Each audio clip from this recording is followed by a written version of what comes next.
Shri Amit Shah to reply the discussion.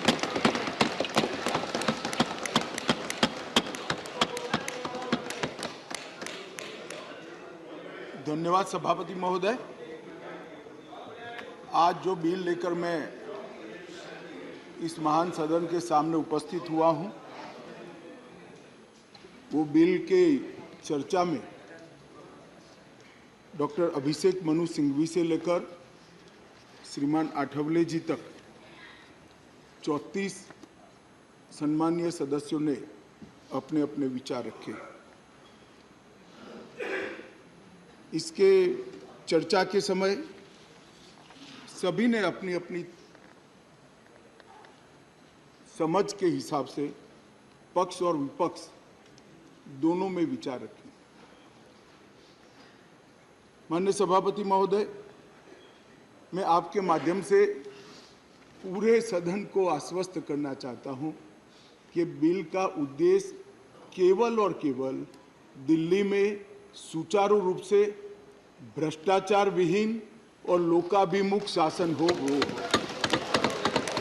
अब किसी को भ्रष्टाचार विहीन और लोकाभिमुख शासन में विरोध है तो इसका तो मेरे पास कोई जवाब नहीं है, मगर मैं इतना जरूर आश्वस्त करना चाहता हूं कि बिल के एक भी प्रावधान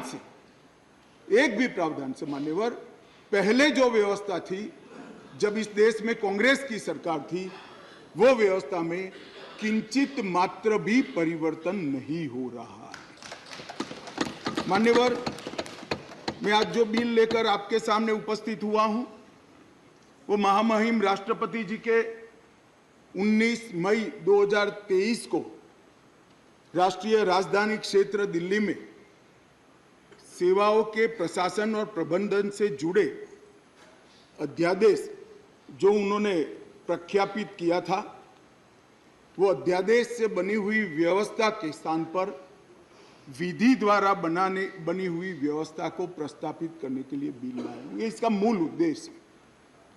मैं सारी बातों का डिटेल जवाब दूंगा कि बिल क्यों लाना पड़ा, अध्यादेश लाने की जल्दी क्या थी, ये बिल कैसे संविधान सम्मत है, ये बिल कैसे सुप्रीम कोर्ट के जजमेंट को किसी भी एंगल से, किसी भी तरह से इसको वायोलेट नहीं करता है, ये सारी चीजों का मैं जरूर जवाब दूंगा।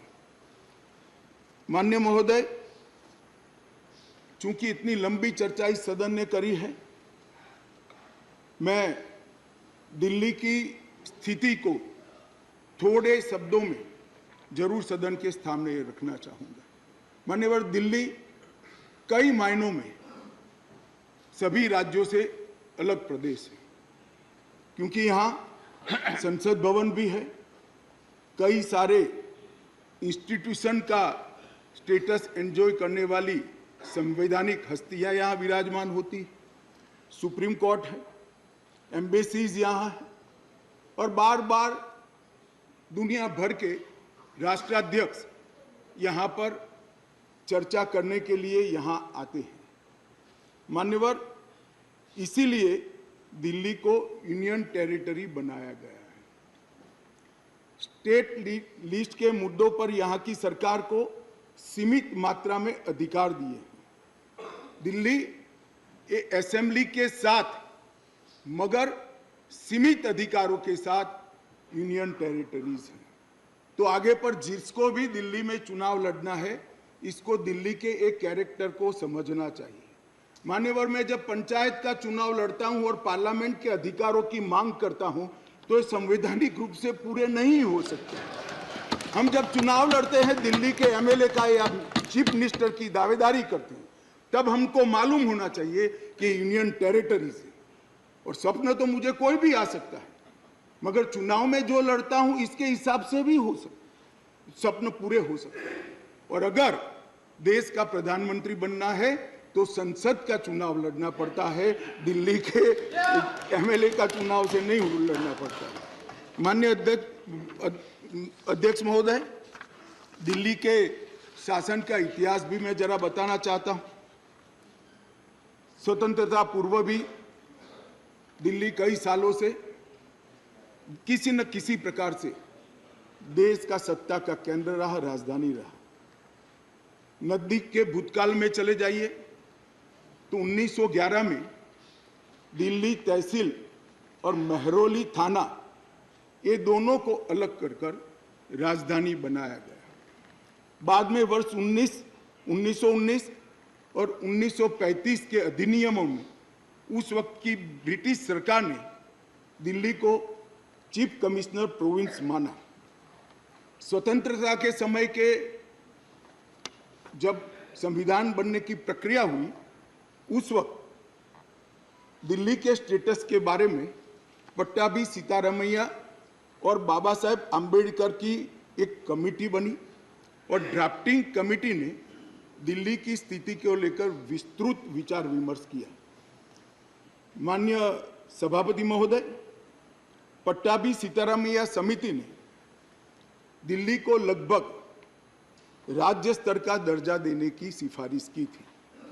उसी कमेटी के चर्चा के वक्त पंडित नेहरू, सरदार पटेल, सी राजगोपालाचारी, डॉक्टर राजेंद्र प्रसाद और स्वयं डॉक्टर अंबेडकर जैसे नेताओं ने इसका अलग अलग तर्क देकर विरोध किया था। मान्यवर, 1949 में संविधान के अंतिम मसौदे के साथ संविधान सभा के अध्यक्ष को भेजी गई डॉक्टर अंबेडकर की रिपोर्ट का मैं पेरा पढ़ना चाहता हूं। जहां तक दिल्ली का सवाल है, हमें ऐसा लगता है कि भारत के राजधानी के रूप में शायद ही किसी स्थानीय प्रशासन के अधीन दिल्ली को रखा जा सकता है। संयुक्त राज्य अमेरिका में संसद राजधानी के संबंध में पूर्ण विधायी शक्ति का अधिकार रखती है। ऑस्ट्रेलिया में भी ऐसा है। आगे अंबेडकर की रिपोर्ट कहती है, किसी विशेष क्षेत्र के मामले में क्या किया जाना है, ये राष्ट्रपति अपने आदेश द्वारा निर्धारित करेंगे। निसंदेह वह अन्य मामलों की तरह इसमें भी जिम्मेदार मंत्रियों की सलाह पर काम करेंगे। यदि वह चाहे तो दिल्ली में एक उपराज्यपाल रख सकते हैं। वह आदेश द्वारा एक स्थानीय विधायिका भी बन सकता है और इसके संगठन एवं शक्तियों का प्रावधान संसद कर सकती है। मान्यवर, श्रीमान मनोज जी ने कहा कि मैं कोटेशन को पढ़ाता हूं। मनोज जी, अगर इसी प्रकार के कोटेशन का इंटरप्रिटेशन आप जेएनयू में पढ़ाते होंगे तो विद्यार्थियों की बुरी गत होगी। कोटेशन का रेफरेंस, मान्यवर, कई मायनों में बदलता है, मगर भौगोलिक स्थिति और राजधानी का अस्तित्व ये तो आज भी वही है। ये जो रिपोर्ट है वो इसलिए दिल्ली को पूर्ण राज्य बनाने के साथ सहमत नहीं थी कि दिल्ली राजधानी क्षेत्र है। मनोज जी जरा समझा दे सदन को कि आज क्या दिल्ली राजधानी नहीं है? आज दिल्ली की राजधानी का महत्व समाप्त हो चुका है। कोटेशन कुछ ऐसे होते हैं मनोज जी, जो पृथ्वी के अंत तक सत्य सनातन होते हैं, बदलते नहीं। कुछ कोटेशन ऐसे भी होते हैं। मान्यवर, स्वतंत्रता के बाद पार्ट सी स्टेट एक्ट 1951 से दिल्ली को विधानसभा दी गई, किंतु विधानसभा की शक्तियां सीमित एवं संसद के कानून के तहत रखी गई। ये भी सोच समझ कर किया गया।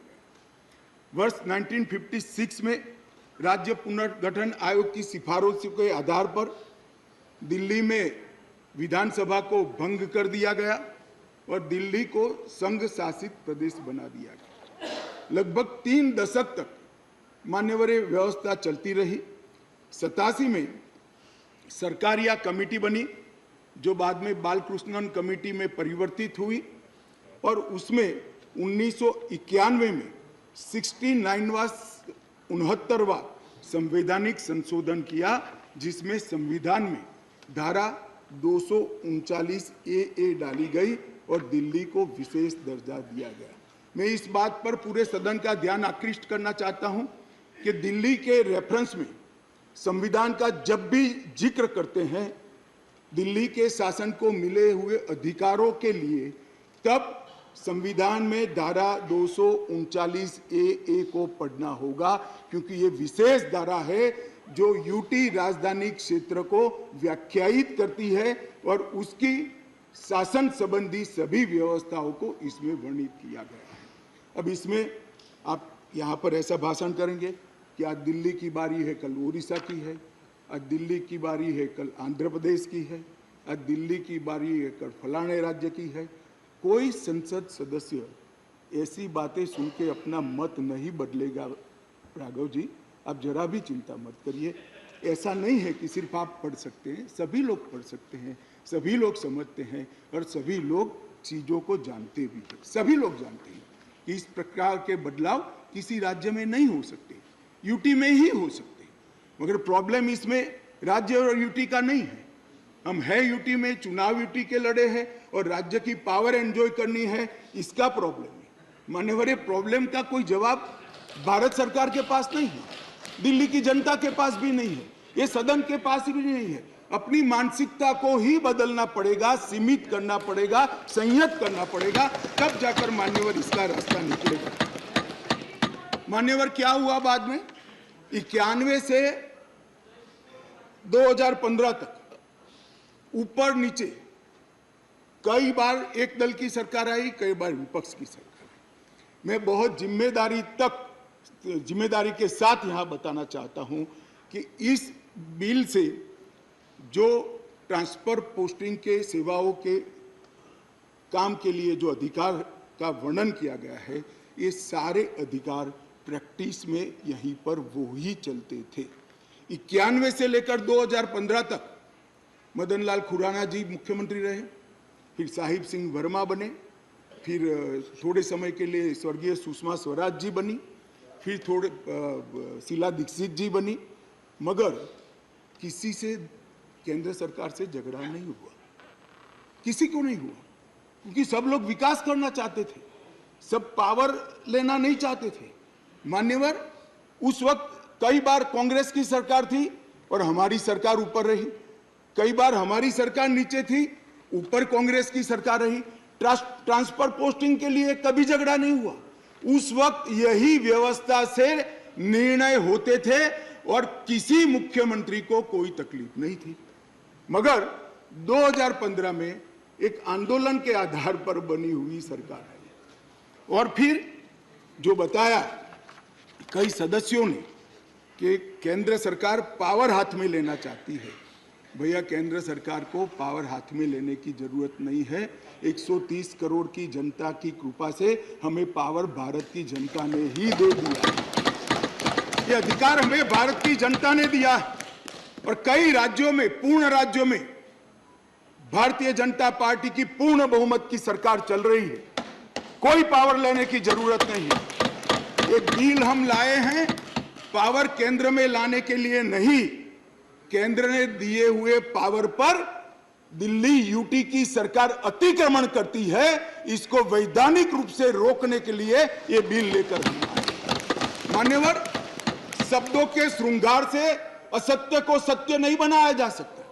लंबे चौड़े ऑक्सफोर्ड की डिक्शनरी के सुंदर सुंदर अंग्रेजी शब्दों से बोलने से असत्य सत्य नहीं हो जाता है। मान्यवर, मैं सबको बताना चाहता हूं कि कोई भी इसका विरोध करे अगर सत्य है कि 91 से लेकर 2015 तक यही व्यवस्था चलती थी, इसमें हमने कोई फर्क नहीं किया है। मान्यवर, मैं इसलिए बात करना चाहता हूं कि नई व्यवस्था आई, कई सदस्यों ने कहा, मैं तो तब बोलना नहीं चाहता मगर कहा है इसलिए सिर्फ रिपीट करता हूं कि अराजकता फैलाने का काम दिल्ली में शुरू हो गया है। मान्यवर, शासन व्यवस्था के एक फ्रेमवर्क में चलना पड़ता है। अगर मैं मंत्री हूं तो मेरे मंत्री के नाते अधिकार है तो दायित्व भी है। मैं किसी और के अधिकार का हनन नहीं कर सकता। मान्यवर, कई बार ऐसी व्यवस्था आई, मैं बाद में बात करूंगा। अभी चिदम्बरम जी खड़े हो गए थे, वो होम मिनिस्टर थे, तब क्या हुआ था और उन्होंने फाइल पर क्या लिखा है वो भी है मेरे पास, मैं बताऊंगा। मान्यवर, परंतु मैं इतना स्पष्टता से कहना चाहता हूं कि 91 से लेकर 2015 तक ये व्यवस्था जस की तस थी, जिसको बदलने के लिए 2015 में एक परिपत्र किया गया दिल्ली सरकार द्वारा, जिसको नलीफाई करने के लिए भारत सरकार ने एक परिपत्र सेवाओं के बारे में इश्यू किया। उसको उच्च न्यायालय में चुनौती दी गई। उच्च न्यायालय में भारत सरकार के पक्ष में फैसला आया, फिर सर्वोच्च न्यायालय की खंडपीठ को वो रिफर कर दिया गया। 2018 में सर्वोच्च न्यायालय की खंडपीठ ने एक आदेश दिया, जिसका सार है कि मंत्री परिषद की अधिकारों को सर्वोच्च न्यायालय ने प्रस्तावित किया। मान्यवर, फिर वो डिवीजन बेंच के अंदर 2 जज की बेंच के अंदर गया, वहां सहमति नहीं बनी और फिर से खंडपीठ को रिफर कर दिया गया और 11 मई को सर्वोच्च न्यायालय की खंडपीठ ने सेवाओं के मामले में अपना निर्णय दिया।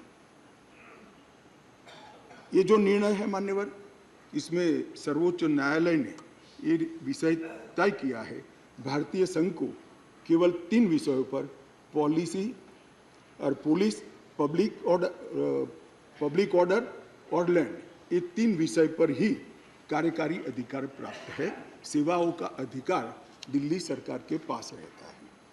परंतु उसी जजमेंट में ये कहा गया, हालांकि 239 ए को कोट कर कि संसद को दिल्ली राजधानी क्षेत्र के सभी विषयों पर और किसी भी क्षेत्र पर कानून बनाने का अधिकार है।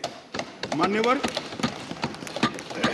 अब जो लॉयर होते हैं वो बातों को बहुत खूबसूरत तरीके से रखने में माहिर होते हैं। एक ही अधिवक्ता एक बार एक धारा को डिफेंड करता है तो वही अधिवक्ता दूसरी बार वही धारा का विरोध करता है। मगर हमको तो ऐसी महारत हासिल नहीं, हम तो सार्वजनिक जीवन के छोटे कार्यकर्ता है, तो जो सच होते हैं वो बोलते हैं। मैंने अभिषेक मनु सिंघवी जी को ध्यान से सुना। मान्यवर, उन्होंने क्या करा, उनको पूरा मालूम है, मैं मानता हूं मालूम होगा, बड़े विद्वान वकील है। उन्होंने अनुच्छेद 339 7A को पढ़ा, जिसमें लिखा है 239 7A के तहत संसद को केंद्र सरकार के प्रावधानों को इफेक्ट देने या सप्लीमेंट करने के लिए कानून बनाने का पूरा अधिकार है। उन्होंने पढ़ा, मगर इसके ऊपर 3B में नहीं गए। मैं अब पढ़ता हूं 3B क्या है। पहले मैं 239 ए में दिल्ली के विषय में विशेष प्रावधान किए गए हैं। इसके तहत दिल्ली विधानसभा सहित संघ शासित प्रदेश है। विधानसभा सहित संघ शासित प्रदेश।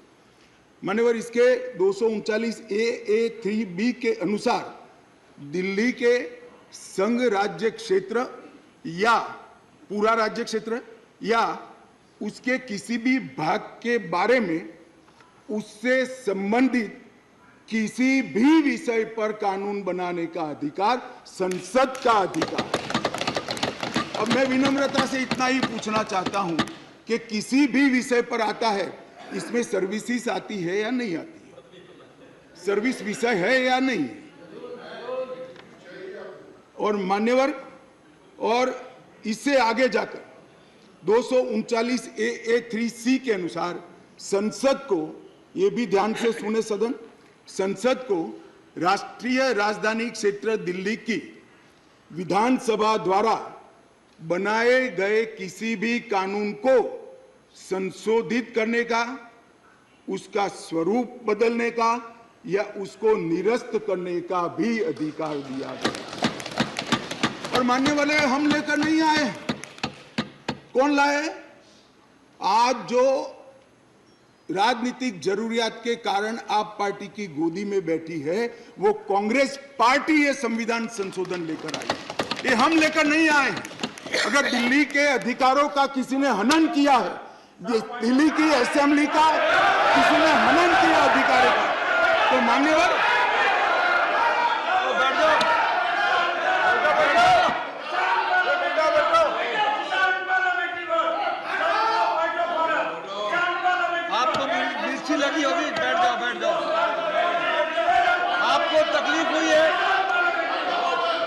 गोदी में बैठने में तकलीफ हुई है। माननीय अध्यक्ष जी, इनको करने में तकलीफ नहीं और सुनने में क्यों तकलीफ होती है? करते हैं तो सुनना पड़ेगा। गोदी में बैठ गए। मैं फिर से रिपीट करना चाहता हूं, केवल और केवल राजनीतिक स्वार्थ के कारण आप पार्टी का एपीचमेंट करने के लिए ये अपने ही लाए हुए कानून का ये विरोध कर रहे हैं।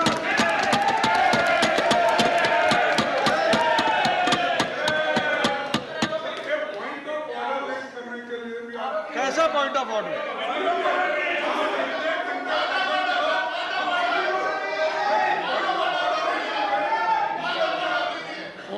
Honorable Minister, Honorable Minister, माननीय अध्यक्ष जी, Honorable Minister.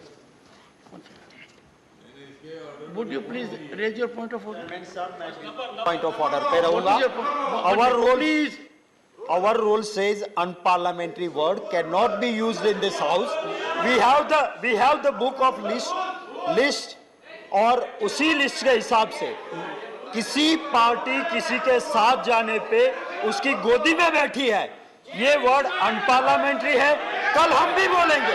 आप डेकोरम की बात करते हो, आप डेकोरम की बात करते हो, तो कल ये किसकी गोदी में बैठे हैं हम भी बीजेपी के लिए बोलेंगे कि कौन सी गोदी है, किसकी गोदी में बैठे हैं. तो डेकोरम आप कहते हो, तो डेकोरम मेंटेन हम भी करना चाहते हैं. और speaker sir, you are not to make a speech.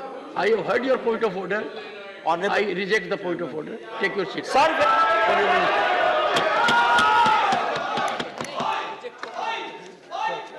Honorable Minister. माननीय अध्यक्ष जी, यहां पर बहुत सारे सदस्यों ने बड़ी बड़ी दुहाइयां दी, संविधान की दुहाइयां दी, डेमोक्रेसी की दुहाइयां दी और अदालत के फैसले की सम्मान करने की दुहाइयां दी. माननीय अध्यक्ष जी, मैं इनको बहुत विनम्रतापूर्वक कहना चाहता हूं. मैं सबसे पहले अदालत के फैसले की बात करता हूं. अदालत के फैसले की अवमानना तब होती है तब अदालत ने किसी भी प्रकार का स्थगन आदेश दिया है. इसमें स्थगन आदेश मांगा गया था, अदालत ने दिया नहीं. दूसरी बात, अदालत के फैसले की अवमानना तब होती है जब हम अदालत के फैसले के विरुद्ध कोई बिल लेकर आते हैं. यहाँ अदालत ने अपने फैसले में स्वयं कहा है कि दिल्ली संघ राज्य के लिए देश की संसद किसी भी प्रकार का कानून बना सकती है. और माननीय अध्यक्ष जी, मैं सर्वोच्च अदालत के प्रति अति विनम्रता रखते हुए बताता हूं कि कई फैसले ऐसे होते हैं जो न्याय की कानून की इंटरप्रिटेशन करते वक्त अदालत देती है, मगर आज की जन भावनाओं के अनुरूप वो नहीं पाए जाते हैं. तो इस आज़ादी से अब तक ढेर सारे इतने उदाहरण हैं जिसमें संसद ने अदालत के फैसलों को बदलने के लिए कानून लेकर आए, मगर इसमें तो एक केस भी नहीं है. माननीय अध्यक्ष जी, इस देश की संसद ने कई बार संविधान बदला है. अदालत के फैसले की बात छोड़िए, अदालत के फैसले को न्यूट्रलाइज करने के लिए कई संविधान के पैराग्राफ जोड़े गए हैं माननीय अध्यक्ष. और ये संसदीय परंपरा है जिसको अदालतों ने भी स्वीकार किया है. और पहला संविधान संशोधन तो तब हुआ जब पार्लियामेंट भी नहीं बनी थी मान्यवर. कॉन्स्टिट्यूएंट असेंबली ने पहला संविधान संशोधन पारित किया था, तब से संविधान बदलने की प्रक्रिया चली है. और मैं आपको बताता हूं भाई, हम संविधान में बदलाव इमरजेंसी डालने के लिए नहीं लाए हैं. हम संविधान में बदलाव उस वक्त की तत्कालीन राष्ट्रपति की सदस्यता जो चली गई थी, इसको पुनर्जीवित करने के लिए नहीं लाए हैं. और इमरजेंसी डालकर लाखों डेमोक्रेटिक कार्यकर्ताओं को जेल में अरे खड़गे जी सुनिए, मैं धैर्यपूर्वक सुना हूं. कांग्रेस को लोकतंत्र पर बोलने का कोई अधिकार नहीं है. आप क्या बात करते हो लोकतंत्र की?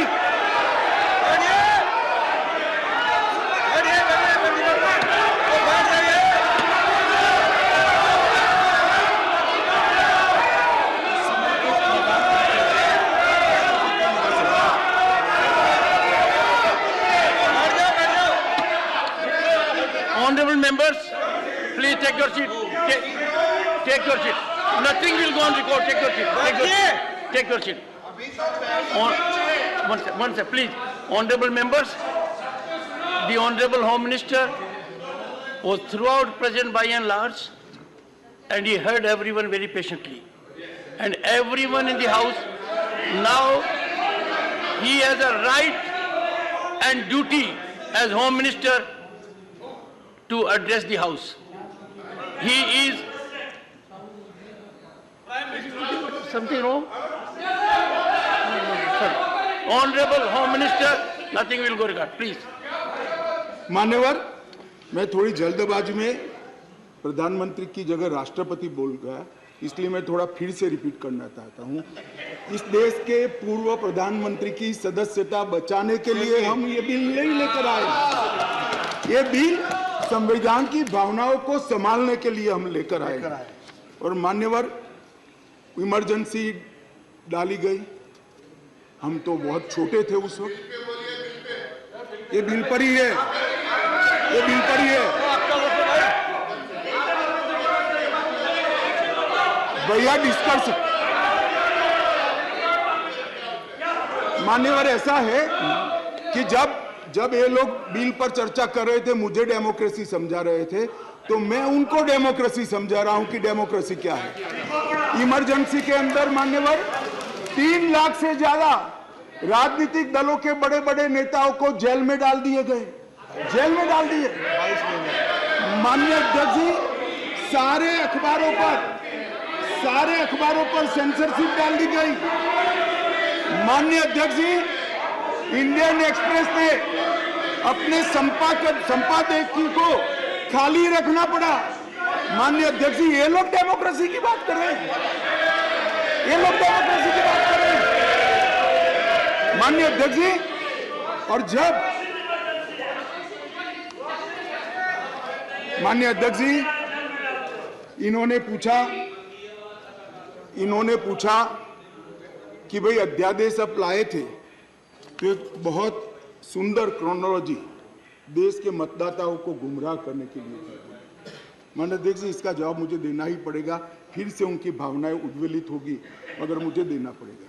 माननीय अध्यक्ष जी, उन्होंने कहा 11 मई को फैसला है और 17 मई को ऑर्डिनेंस लाया गया और 19 मई को एससी को सुप्रीम कोर्ट को छुट्टी पर जाना था, तब ऑर्डिनेंस को घोषित किया गया।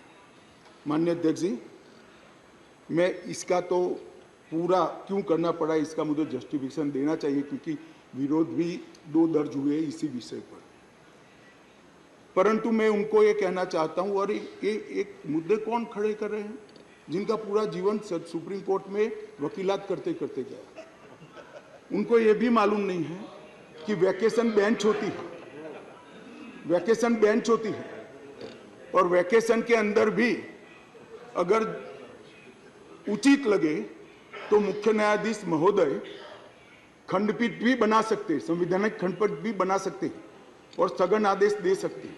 वैकेशन के बाद क्या हुआ, ऑर्डिनेंस आ गया, वैकेशन के बाद चैलेंज किया, चैलेंज कर स्थगन आदेश मांगा, सुप्रीम कोर्ट ने नहीं दिया, आज भी नहीं है। मैं तो बिल लेकर आया हूं। अब ये क्रोनोलॉजी का क्या मतलब है बताइए। मगर यहां चर्चा कर एक भ्रांति खड़ी करना कि हमारे अधिकारों को लेने के लिए लालायित थे। भैया, अधिकारों को लेने के लिए लालायित नहीं थे, हम दिल्ली की जनता के अधिकारों की रक्षा के लिए लाए।